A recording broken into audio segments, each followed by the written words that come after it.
সরস্বতী পুজোর দিনগুলো কেমন কাটছিল সেটাই তোমাদের সাথে শেয়ার করব।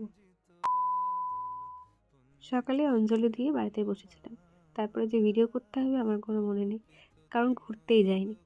যাই হোক, তো তারপরে সন্ধ্যার দিকে যে রেডি হব সেটার ভিডিও করব সেটাও মনে নেই, কারণ এই কদিন তো কোনো ভিডিও ছাড়ছি না, করাই হচ্ছে না।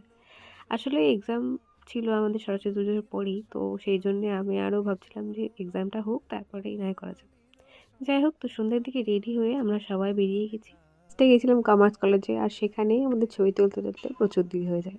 তারপরে ওখান থেকে পায়ের ঠাকুরটা দেখলাম, আর ওখান থেকে বেরিয়ে এসে ফুচকা খেলাম, সেগুলোর ভিডিও করা হয়নি। বড় পার্কের পিছনে ঠাকুর হয়েছিল, সেটা দেখতে গেছিলাম। এখানে ঠাকুরটা খুব সুন্দর হয়েছে, ভিডিওটা নেওয়া হয়নি, বাট নেক্সট পার্টে ওটার ভিডিওটা আসবে। এবার তো বেশিরভাগই এআই বা কিউট সরস্বতী ঠাকুরের। আর এখানে আমাদের নাচ হচ্ছিল, কারণ গান চলছিল ওখানে, সেই জন্য। তো নাচতে নাচতে চলে এসেছিলাম বাড়ি। আর আমার লুকটা কেমন লাগছে অবশ্যই কমেন্ট করে বলো। ভালো লাগলে লাইক, শেয়ার অ্যান্ড সাবস্ক্রাইব করো। দেখা হচ্ছে নেক্সট পার্ট।